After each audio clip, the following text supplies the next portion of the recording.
Welcome to the deep dive.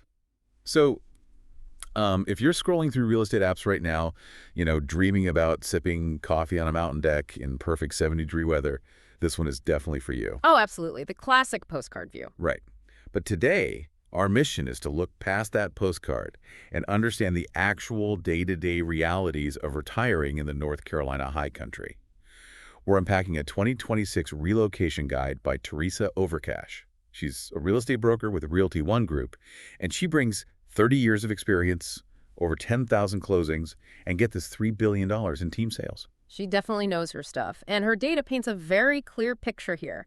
Making a smart retirement decision in the mountains, well, it isn't about that idyllic summer visit. It is actually about surviving a Tuesday morning drive in January. Okay, let's unpack this elevation equation then.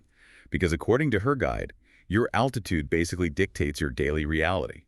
Overcash compares Boone, which is sitting up at 3,333 feet, to Wilkes County down in the foothills at just over 1,000 feet. Yeah, you're essentially looking at two totally different climate zones. I mean, in Boone, that elevation means you are getting about 40 inches of snow every winter. Wow, 40 inches? Yep. But drop down the mountain to Wilkesboro, and that average just plummets to 8 inches. Plus, it's, about 15 degrees warmer year-round. Okay, wait, so if I'm understanding the data correctly, buying a mountain house based on a July vacation is kind of like buying a car without checking if the headlights work at night?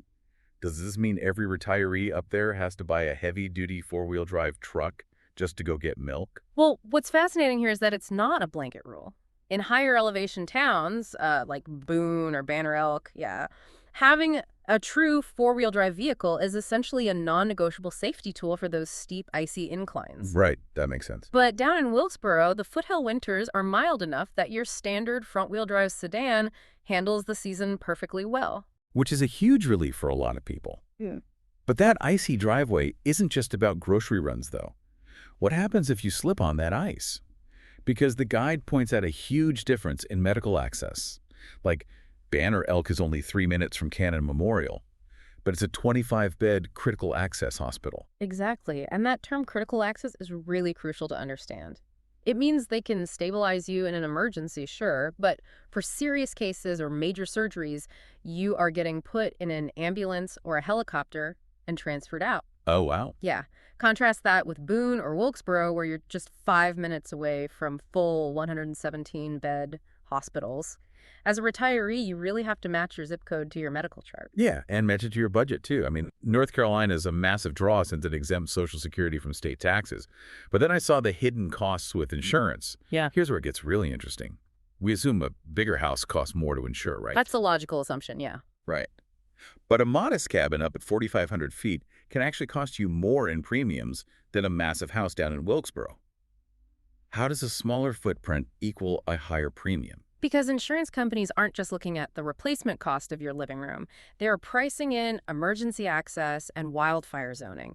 They're literally calculating the physics of getting a 20-ton fire truck up a 45-degree icy mountain road to save your property. The harder you are to reach, well, the more you pay. Man, that makes total sense. And if a fire truck can't easily get up there, an ambulance probably can't either. Which really changes the math on aging in place. Overcash notes that luxury towns like Blowing Rock are built on such steep lots that only 15% of homes are single-story. Meanwhile, Wilkesboro is basically built for downsizers, right? It's got 54% single-story ranch homes. Right, and that topography directly dictates your exit strategy. Because if your health changes suddenly and you need to get out, the market dynamics shift entirely based on where you bought. Well, because of how fast you can actually sell the house? Exactly. In Wilkesboro or Boone, inventory gets absorbed fast, usually 30 to 65 days. But those multi-level luxury properties in Blowing Rock, they can linger on the market for 70 to 130 days. Okay, so what does this all mean for the buyer?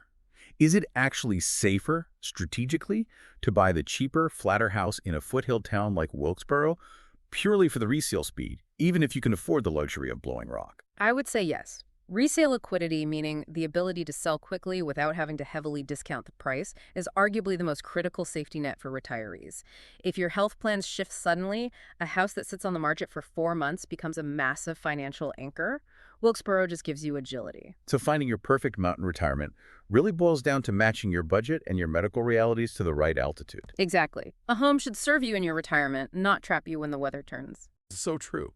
It leaves you with something to ponder as you look at your own plans. How many of our biggest, most expensive life decisions are based entirely on the vacation version of a situation rather than the harsh Tuesday in February reality?